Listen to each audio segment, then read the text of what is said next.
My wife and I have been together for 8 years. Married the last 5. We met in college. We have both been working hard trying to get ahead in our careers and incomes. Within a few months of our marriage, my wife started gaining weight. She had been overweight before college. She had told me how she felt inferior to other women when she was overweight and never wanted to be there again. 3 years into our marriage, she was 70 pounds overweight. This affected her self-esteem and our intimate relationship. I maintained my weight by going to the gym on a regular basis. I always encouraged my wife to attend with me, but she always declined. She didn't like the hardcore weightlifters gym I attended. When she hit 75 pounds plus, she decided to start going to a gym. She got a membership at another more mainstream gym that catered more to women. The gym had many more treadmills and bikes. They also had early morning aerobic classes, which my wife attended before work. After a year, my wife lost all her weight and more. My wife's self-esteem was back, and our intimate relationship improved. After 6 more months, my wife was looking better than ever. She was now also getting a fake tan, letting her hair grow out, and dressing nicer. She looked fantastic.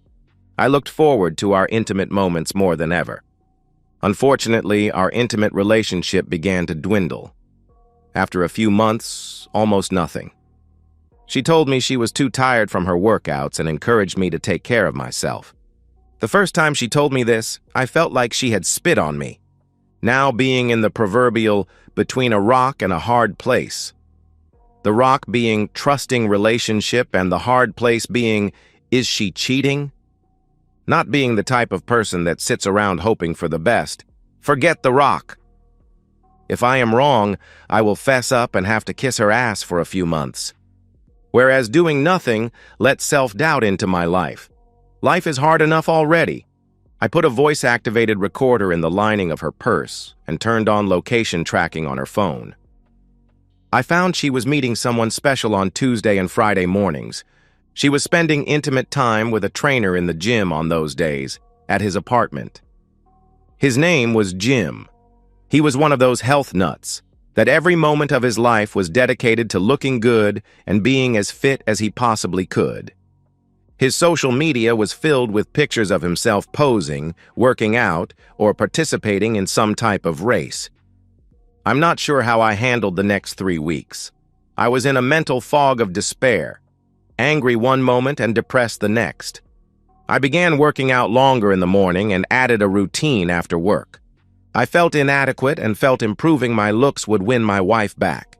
I cleaned up and put on more muscle, but my wife was in her own world. She didn't notice how ripped I had become. She didn't even notice how depressed I was when I was at my lowest. Screw her. Financially, divorce would be easy. We rented an apartment. We had some money in our joint checking account. Our cars cost about the same and were about the same age. Our real savings was in her 401k savings. My work did not offer a 401k. Now for the revenge. I know. Take the moral high road and don't waste your energy on anything that doesn't improve your own life. Don't look backwards, move forward with your life. Nope. I was going to get some personal satisfaction and burn the situation down. I considered this to be my personal therapy to never look back, once I was finished. My plan was simple. Their fitness brought them together. I would take that away from them. Do not let her profit from her betrayal. Loverboy had an apartment on the first floor that faced a pool area. I bought a camera that you screwed into a light fixture, then screwed the light bulb into the camera. I pointed the camera at the Loverboy's front door. What a surprise. Loverboy was meeting with 3 other women from the gym, all married. They didn't even bother to take off their wedding rings. I also learned that Loverboy didn't lock his door when he went to the pool, and a neighbor would come by now and then to invite him back to her apartment. They were together for around an hour. So during one of his visits to her apartment, I visited his apartment and put cameras in every room. Luckily for me, he had those USB phone power adapters in every room. I replaced them with USB power adapters with motion-activated hidden cameras. I also connected them to my home computer so they would continually stream. I also took pictures of everything in his apartment. So I watched a couple of weeks of videos I have to admit, he was meeting with some attractive women from the gym. My wife is a very attractive woman, but two of the other women were more attractive, even though they were a bit older. The third woman was my wife's age, but about 20 pounds overweight. Their encounters followed a predictable pattern of intimacy and interaction. He did have a confident demeanor, but by no means was he extraordinary. All three women were paying for his services. It looked like $100 each from the attractive woman and $200 for the overweight woman. My wife wasn't paying for anything, she was trading something with him. I later found substances, and the bottle identified them as human growth hormones. Loverboy was taking human growth hormones and some performance-enhancing substances. The neighbor came by occasionally on the weekends to his apartment. They would spend time together. So, I told my wife I had a business trip to LA. I then rented a car and went down to Tijuana. I hired a professional for the day. My plan was to get her to get multiple prescriptions from doctors for birth control pills. When I told her what I wanted, she told me she knew a better way. She knew a pharmacist that would give her as much as she wanted. She mentioned all the girls used him for various medications. I asked if he would be able to provide it in a liquid form for a syringe. She said yes, but it was probably intended for animals. She called him on her phone and set it up. I drove her to his pharmacy. She introduced us. I told him what I needed, paid him, and we left. I gave her 4 times what she said she made in a day. And yes, I did get a service from her. Remember, I hadn't been intimate with anyone for almost a year. Lover injected himself every few days with a hidden stash of substances. Using his spare house key I had found during my first visit, I removed all the testosterone from his vials and replaced it with estrogen. I then went home and replaced all the human growth hormones my wife had with testosterone. Almost 2 months later, my wife began showing the effects first. Her muscles began to get noticeably bigger, and she began to lose her temper. Her skin also began to break out more easily. I suggested she try a different tanning spray. Loverboy began to look noticeably softer. I saw him looking upset after weighing himself on his bathroom scale. During my wife's weekly visits, she was like a different person. He started taking additional substances to maintain his performance. My wife first voiced her concerns that the human growth hormone he was giving her was different or in a greater dosage than before. He reassured her that was not the case. Loverboy, noticing that he was changing, increased his injections. 4 months into Loverboy's treatment, he lost all his connections, including my wife. He couldn't maintain his previous lifestyle and seemed to have lost interest. My wife couldn't stop herself from angry outbursts, followed by massive mood swings. She would then be mad at herself for losing control, followed by crying. Loverboy lost his job at the gym when he broke down crying in front of everyone. Someone had teased him about his appearance. From what a friend told me, he tried to cry on my wife's shoulder, and she wouldn't let him. When he tried again, begging her, she lost her temper and punched him in the stomach. He actually laid on the floor, holding his stomach, crying. My wife stood over him, taunting him, calling him names. She was also kicked out of the gym. Neither Loverboy nor my wife went to the doctor to get tested. I assumed they had been taking too many illegal substances to want to hear what a doctor had to say. Loverboy started developing physical changes and was losing his hair. He finally went to a doctor. Blood tests revealed he had hormonal imbalances in his body. They suspected his thyroid and ended up surgically removing it. He will be on treatment for the rest of his life. As for my wife, she joined another gym but just wasn't trying as hard, seemed to have lost her motivation, her connection. She gained all the weight back, started losing her hair, and got a skin condition over her whole back, chest, rear, thighs, and face. Now she was begging me for intimacy.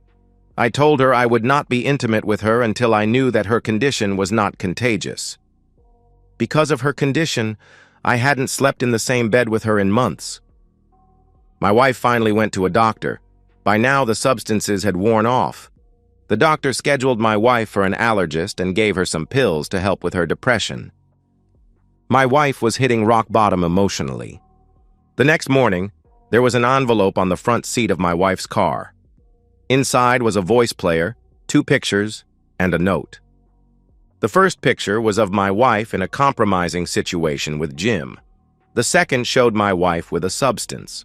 The drug label was clearly visible on the container, on the table next to her. The letter said, "I know you were having an intimate relationship with Jim. I have video and voice recordings.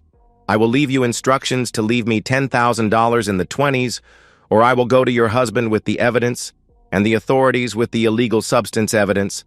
I will contact you later on how to get me the money." My wife listened to the tape in our driveway as I peeked out at her. She heard the sound of her and Jim's interaction. There was also a piece of conversation where my wife was telling Jim what a loser I was. I could see she was in shock when she heard the tape. The shock was then replaced with anger. My wife started her car and sped off. I watched her on the GPS. She was headed straight to Jim's apartment. Watching the pool camera, I saw her beating on Jim's door. When he opened the door, she jumped on him and started beating him. Before he could get her off and calm down, she had injured his face badly and pulled a large chunk of his hair out. He didn't have much hair left to lose. From the recorders in his apartment. Jim: "What in the hell is wrong with you?" Wife: "You're trying to blackmail me, you worthless piece." Jim: "I'm trying to what?" Wife: "Blackmail me, or you will tell my husband and tell the cops about my substance use." Jim: "Why in the hell would I do that? I have more to lose than you if it came out." Wife: "Jerk! You don't have a wife to lose." Jim: "The substances. I could go to jail for the substances." My wife stopped talking and held out the letter. Jim read the letter and said, "Damn. Sorry, this is happening to you, but it is not me.